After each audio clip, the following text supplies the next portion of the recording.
दोस्तों कैसे हैं आप सब लोग। आई होप आप सब लोग मज़े में होंगे। जय माता दी। दोस्तों आज हम फिर से एक रीडिंग करने वाले हैं। आज एक क्वेश्चन आया है। सॉरी मैं सिटी का नाम नहीं दे सकती, उन्होंने मेरे को मना कर रखा है इसलिए मैं नहीं दे सकती, लेकिन मैं क्वेश्चन आपके साथ डिस्कस कर सकती हूँ। उन्होंने पूछा है कि हम लोग बेबी कंसीव करना चाहते हैं तो कितने समय में कंसीव होगा, और उन्होंने स्पेशली पूछा है कि 3 महीने में कंसीव होगा या नहीं होगा।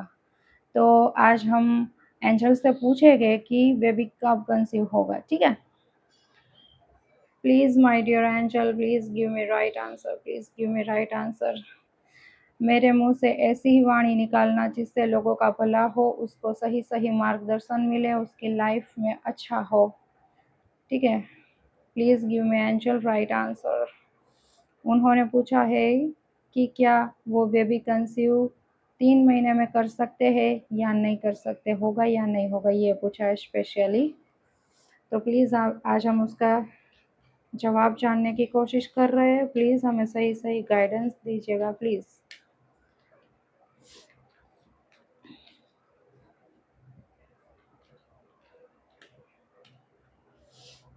चलिए, डोंट स्टॉप। ओके, चलिए अब हम टाइम पूछ लेते हैं।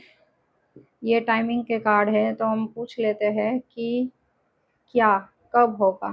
ठीक है, please give me right answer, please give me right answer. Thank you so much for giving me answer angel. चलिए अब हम टाइमिंग पूछ लेते हैं।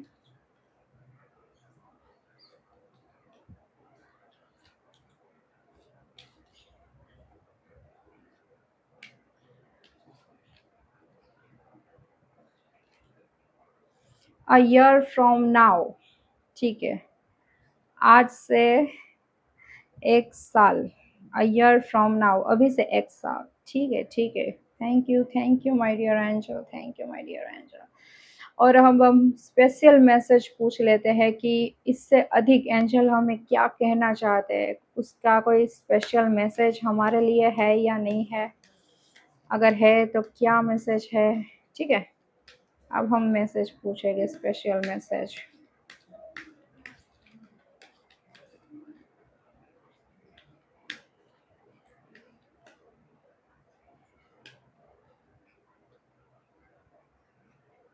चलो,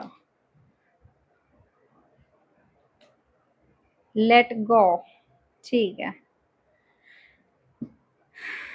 तो चलिए इन तीनों का हम अर्थ इन डिटेल जानने की कोशिश करते हैं, जिससे आपको एग्जैक्टली आइडिया आ सके कि एंजल का कहना क्या है। ठीक है, सबसे पहले तो यस और नो में उन्होंने आंसर ये दिया कि डोंट स्टॉप। देन आफ्टर हमने ये पूछा कि टाइमिंग के बारे में बताइए, तो उन्होंने टाइम भी दे दिया अ ईयर फ्रॉम नाउ। ठीक है, उसका क्वेश्चन था कि 3 महीने में होगा या नहीं होगा, तो उसके लिए ये year from now. And then after special message which is let go. ठीक है, अब मैं तीनों का मैसेज आपको इन डिटेल में समझाने की कोशिश करूँगी। ठीक है, वीडियो को एंड तक देखना, मज़ा आएगा। और आपको कुछ रीडिंग करवानी है तो मैंने डिस्क्रिप्शन बॉक्स में मेरा नंबर दे रखा है, आप उस पर मुझे सिर्फ और सिर्फ अपना क्वेश्चन मैसेज करें और कुछ भी ना मैसेज करें मेरे को। अभी मैं फ्री रीडिंग कर रही हूँ सबकी, तो प्लीज़ सिर्फ और सिर्फ क्वेश्चन ही मैसेज करें और एक्स्ट्रा मैसेजेस प्लीज़ ना करें। तो चलिए हम इस वीडियो को कंटिन्यू करते हैं, लेकिन अगर आपको कार्ड रीडिंग में रुचि है तो प्लीज़ कृपया करके मेरे चैनल को सब्सक्राइब कर दीजिएगा। ऐसी ही रोचक जानकारी मैं आपके लिए लाती रहती हूँ। प्लीज़ सब्सक्राइब कर दीजिएगा। वीडियो अच्छा लगा तो लाइक कर दीजिएगा, और अगर आपका कुछ सवाल है, कुछ कहना चाहते हैं तो मुझे कमेंट भी कर सकते हो। ठीक है, थैंक यू सो मच। सबसे पहले हम समझेंगे डोंट स्टॉप वाले कार्ड को। ये कार्ड आपको ये बोल रहा है कि यह हार मानने का समय नहीं है। अपनी आशाओं, सपनों और योजनाओं की दिशा में आगे बढ़ते रहे। आप सही रास्ते पर हैं, और जब तक आप इस मार्ग पर बने रहेंगे, आपको प्रगति देखने को मिलेगी।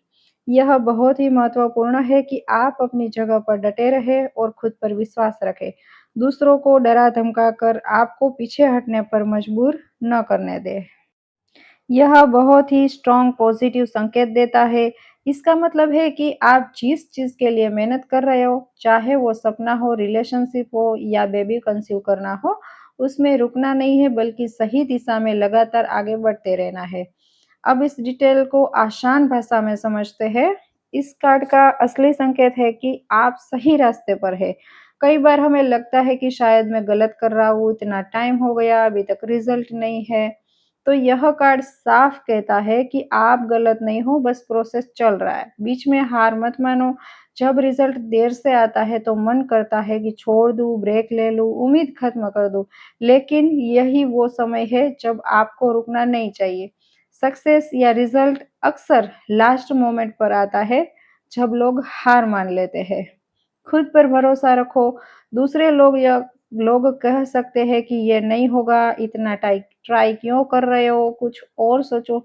लेकिन उनकी सोच आपकी रियलिटी नहीं है। अगर दिल कहता है कि यह सही है तो कंटिन्यू करो।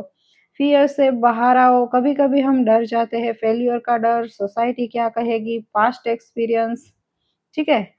तो यह कार्ड कहता है कि डर के कारण मत रुको। बेबी कंसीव के कॉन्टेक्स्ट में इसका मतलब है कि ट्राई करना बंद मत करो, होप मत छोड़ो, प्रोसेस जारी रखो। डोंट स्टॉप का मतलब यही है कि स्ट्रेस नहीं, यह मतलब नहीं है कि स्ट्रेस लो। इसका मतलब है पॉजिटिव माइंडसेट के साथ कंटिन्यू करो। चलिए अब हम टाइमिंग कार्ड की तरफ आगे बढ़ते हैं और टाइमिंग कार्ड यह कहता है कि अ ईयर फ्रॉम नाउ। उसका मतलब है कि अब से 1 साल के बाद आप जिस घटना के बारे में पूछ रहे हैं वह इस साल के भीतर या उसके कुछ समय बाद घटित होगी, ठीक है? तो मान लीजिए कि बेबी इस साल में भी कंसीव हो सकता है या फिर उसके थोड़े समय बाद में भी कंसीव हो सकता है। इस समय के दौरान आपको आशावादी बने रहने और अपनी इच्छा की पूर्ति के लिए आत्म देखभाल गतिविधियों और अन्य तैयारियों को जारी रखने के लिए प्रोत्साहित किया जाता है। याद रखें कि अन्य लोगों की स्वतंत्र इच्छा के चुनाव भी इसमें शामिल है। याद रखें कि आपके फरिश्ते आपकी ओर से पर्दे के पीछे काम कर रहे हैं, भले ही आप तुरंत ही अपनी प्रार्थनाओं के उत्तर का प्रमाण न देख सकते, ठीक है? चलिए और भी डिटेल में समझाती हूँ। इस वर्ष के भीतर या उसके तुरंत बाद का मतलब है कि टाइम फ्रेम दूर नहीं है। इस साल के अंदर या थोड़े समय के बाद में हो सकता है। डिले हो सकता है लेकिन बहुत लंबा इंतज़ार नहीं दिख रहा है। लेकिन ध्यान रखें यह कोई फिक्स गारंटी नहीं है बल्कि पॉजिटिव संभावना मुझे दिख रही है। ऑप्टिमिस्टिक बने, ठीक है? कंसीव करते समय बड़ी चैलेंजेस होती है। हर महीने डिसअपॉइंटमेंट, नेगेटिव थॉट, कंपैरिजन दूसरों से। अब ये सब स्ट्रेस क्रिएट करते हैं जो इनडायरेक्टली कंसीव पर असर डाल सकता है। तो आपको माइंडसेट जितना पॉजिटिव रहेगा, बॉडी उतनी सपोर्ट करेगी, ठीक है? सेल्फ केयर और प्रिपरेशन जारी रखें। इसका बहुत ही प्रैक्टिकल मतलब है फिजिकल केयर मीन्स के healthy diet, proper sleep, regular checkup. Emotional care भी रखना होगा मतलब कि स्ट्रेस कम करो, मेडिटेशन या प्रेयर करो, खुद को ब्लेम ना करो। यह समय सिर्फ वेट करने का नहीं है, खुद को मेंटली और फिजिकली तैयार करने का है। दूसरों की इच्छा का यह मतलब है कि प्रेगनेंसी में सिर्फ आप ही नहीं, पार्टनर की हेल्थ, टाइमिंग और बॉडी रिस्पॉन्स भी इम्पोर्टेंट है। पार्टनर का हेल्थ, दोनों की कंपैटिबिलिटी, सही टाइमिंग सब कुछ मिलाकर रिजल्ट बनता है, इसीलिए पेशेंस ज़रूरी है। और एंजल पर्दे के पीछे काम कर रही है, उसका मतलब यह है कि आपको अभी रिजल्ट नहीं दिख रहा है लेकिन प्रोसेस चल रहा है। बॉडी के अंदर से प्रिपरेशन हो रही है, हार्मोन्स बैलेंस हो रहे हैं, सही टाइमिंग बन रही है। हर चीज़ तुरंत विज़िबल नहीं होती है, लेकिन मेरा यकीन माने एंजल आपके भले के लिए कार्य कर रहे हैं। यहाँ पर एंजल्स का मतलब आपको यह समझना है कि आपके एंजल, आप जिस किसी भी देवता की पूजा करते हो, जिस पे भी आप यकीन रखते हो, उन्होंने आपकी प्रेयर सुन ली है और वो पर्दे के पीछे आपके लिए कार्य कर रहे हैं, ठीक है? यह मैसेज स्पिरिचुअल गाइडेंस है, लेकिन मेडिकल साइड भी इक्वली इम्पोर्टेंट है, ठीक है? आपको अपने डॉक्टर, गायनोकोलॉजिस्ट से कंसल्ट ज़रूर करना है। चलिए, अब लेट गो का कार्ड क्या कहता है? लेट गो का कार्ड ये कहता है कि इस स्थिति को मन से निकाल देने, जाने देने का समय आ गया है। इस बात पर ध्यान देना बंद करें कि यह कैसे होगा या कब होगा। ये समस्या कब सुलझेगी और यह समस्या मेरे साथ ही क्यों हो रही है, ठीक है? यह कार्ड कहता है कि ओवर कंट्रोल मत करो। आप शायद हर चीज़ कंट्रोल करने की कोशिश कर रहे हो, एग्ज़ैक्ट टाइमिंग, हर सिम्पटम्स को चेक करना, हर महीने एक्सपेक्टेशन बनाना। नेचर प्रकृति का अपना टाइमिंग होता है, अपना बेस्ट करो लेकिन रिज़ल्ट को फ़ोकस मत करो। ट्रस्ट और पेशेंस रखें। यह कार्ड आपको कहता है कि आपकी विश यूनिवर्सल एनर्जीज़ तक पहुँच गई है। आप ट्रस्ट करो, सही समय पर ये काम हो जाएगा। कई बार डिले होता है लेकिन इसका मतलब ना नहीं होता है।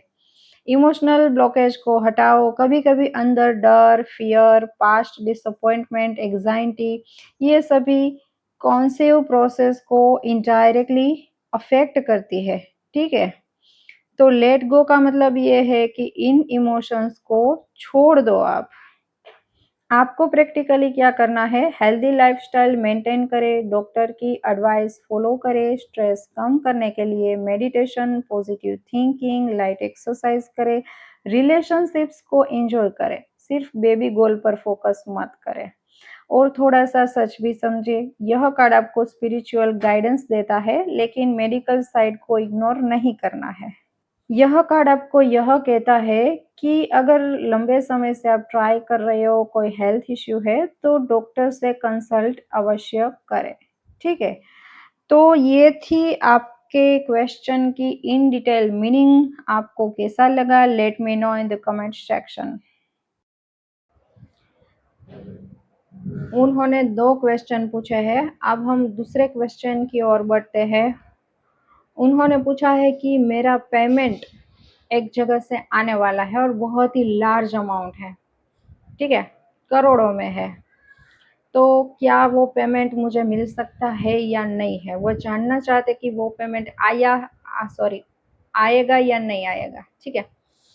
तो उसके लिए हम रीडिंग करते हैं। My dear angel please give me right answer, right suggestion. क्या उसका पेमेंट आएगा या नहीं आएगा?